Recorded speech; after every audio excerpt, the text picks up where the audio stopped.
no other introduction other than the next President of the United States.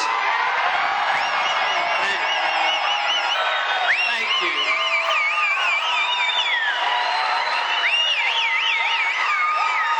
Thank you very much.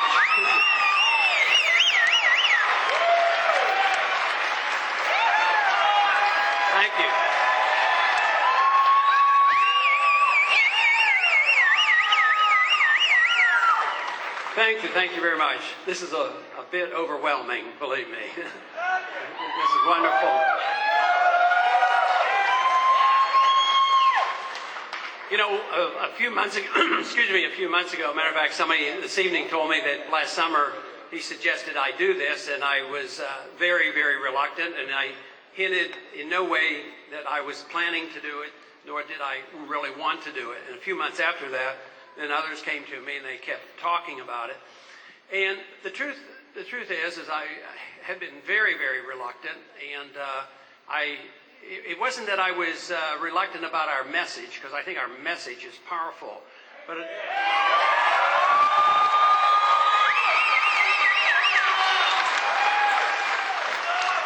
I really wasn't sure whether I was the right person to do it, and eventually I said, yes, I will. We'll see, and we'll find out if there's anybody out there. I think of the people who believe in true freedom in the way I think of the remnant.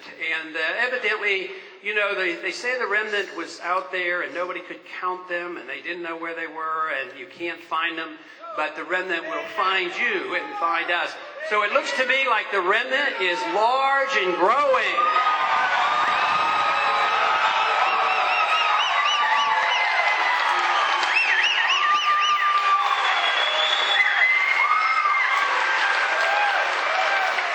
You know, isn't it strange? Let's for a minute assume, which it shouldn't be too great of an assumption, that I defend the Constitution more so than the rest of those have.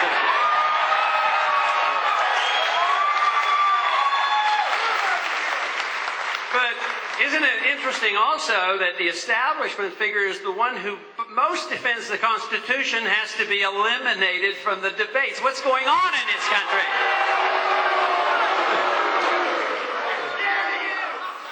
You know, I'm not going to ask, but I do know that there are a few people in here who are not traditional Republicans. Some call themselves independent. Some call themselves libertarians. Some call themselves even Democrats. There may be some Democrats here. Now, the art of politics is to bring people together. It's not to be divisive. When you're running for an office, if you're overly pure in the sense of, you know, you have to agree A, B, C, D, you have to bring coalitions together. There's no doubt about it. And there are several groups of people that make up an electorate that I think are important this time. I think at the top of the list of the people who are looking for leadership in this country today are dealing with the complications from a very, very flawed foreign policy.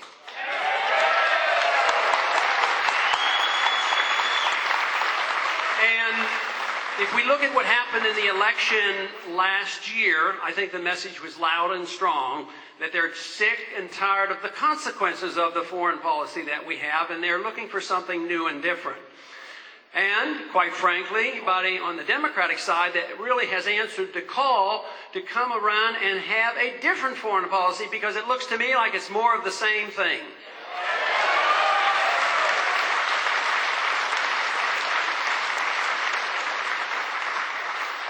I think that issue brings a lot of people together. All the various political factions will come together, and right now it looks like probably about 70% of the country is now looking for a different policy, especially in the Middle East, and readjust that.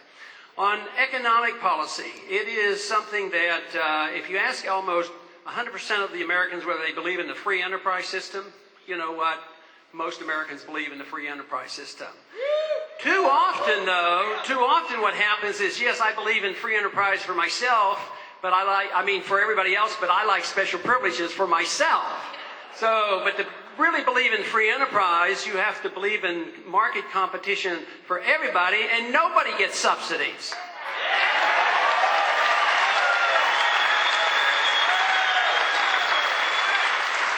lot of times they think subsidies and welfare goes to poor people. Yeah, there's some welfare that goes to poor people, but sometimes I think they're crumbs.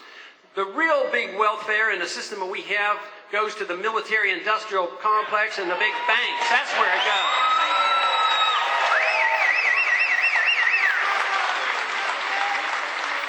But the market economy should bring people together, especially when it's realized that the system that we have today is ripping off the middle class and the poor.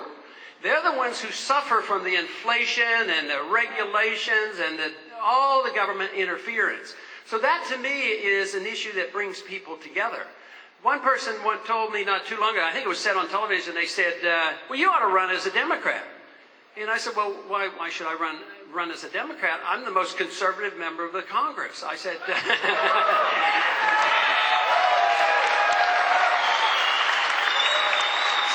So they get twisted up. They don't know how to label those of us who believe in liberty, because liberty is really pervasive. It's beneficial to everybody. It's not beneficial to special groups. So if you can vote for less money. Now, there's some very well-known liberal individuals in this country who are coming out and supporting our campaign, which is very interesting. You would say, well, liberals don't like, they like big spending and all. But why would they be coming out and endorsing our campaign now? Quite frankly, because of foreign policy and attacking special interests for the rich and the benefits. So this is a tremendously powerful message. And there's another element that should bring people together, and that is the concept of personal individual liberty.